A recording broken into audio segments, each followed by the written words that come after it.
Ngalentsasa ibutho looKhetshe eMpuma Koloni libambe igosa eliphezulu kwiSebe lezeMfundo eZwelitsha ngaphandle kwaseQonce okulandela izityholo zempembelelo egwenxa ekukhutshweni kweethenda ezifikelela kwi4 million yee-randi. Intatheli yeli ziko lubaba lodade belapho ukwenzeka kwesi siganeko.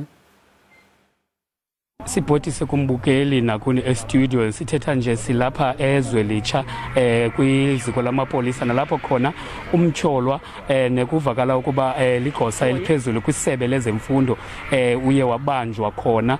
Nanguthetha nje nawe sele echajiwe evulelwe amatyala, kodwa ke umuntu ozasichazela malunga nokubanjwa kwakhe nokuthi mhlambi yintoni kanye ekhokhelele kuko. Dinalo ke igosa elithethela IIHawks apha eMpuma Koloni, mama uyoliswa mkolodela. Inkosi kakhulu mama ngexesha lakho.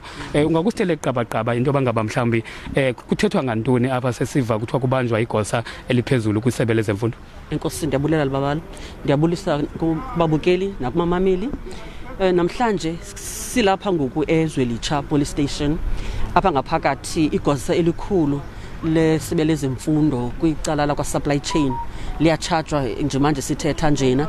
Litshajwa njena silindele umyeni walo, silindele kunye nomnakwabo baze bazozinikezela emapoliseni njengokuba abameli babo baye bayichaza into ethi baza kuza ke bazozinikezela ngokwabo. Sisalindile ke, sibalindele ngawuphi na umzuzu. Okwenzekileyo kulonyaka kupheleyo siyazi ngela xesha lokuqala kwe-COVID kuye kwaphuma iziniki maxabiso ezininzi ezayela mpahla yokuzikhusela. Sithetha ke ngesifonyo, sithetha ke ngezibulali zintsholongwane. Kwenzekile izityholo zithi igosa eli liphezulu lakwa-supply chain kwa-education liya lanikeza isinikezi maxabiso esingaphezulu kwezigidi ezibini zeeranti kwikhampani kadade wayo. Ikhampani leyo kadade wayo Kuthyolwa ukuba ke igosa eli kunye nowakwalo bayayisebenzisa.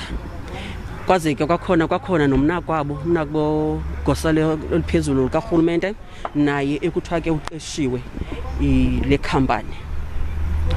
Luhambile ke uphando lufumaniseke into yokokuba ayiphelelanga kuphela kwesi siniki maxabiso sale mpahla yokuzikhusela kwi-COVID, kodwa ke zikhona nezinye iziniki maxabiso ezinikiweyo ezingaphezulu kwezigidi ezibini nazo. Lilonke sithetha ngezigidi ezine zeeranti ngalo mzuzu. Alright. So kuyavakala into bangaba umuntu oye wathela thuphe abaphandi namapolisa kwangomnye wabantu ebebekweliye besebenza bonke. Umuntu wathi thuphe kwaba kantsasana ngudade wegosa eli likhulu urhulumenteni kwelisiphondo lezemfundo.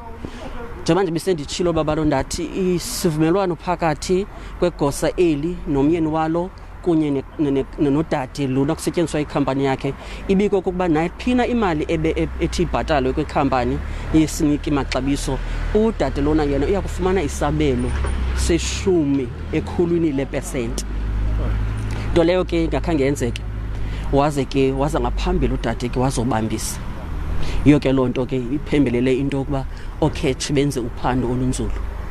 Alright, masibulele kakhulu ngexesha lakho sisiyoliswa. Lowo ke ibinguyoliswa mkolodela nothethela IIHawks apha eMpuma Koloni esinika ke ezo nkcukacha nezikhokhelele ekubeni bakanti kubanjwa ke igosa lezemfundo apha ke kwiphondo leMpuma Koloni.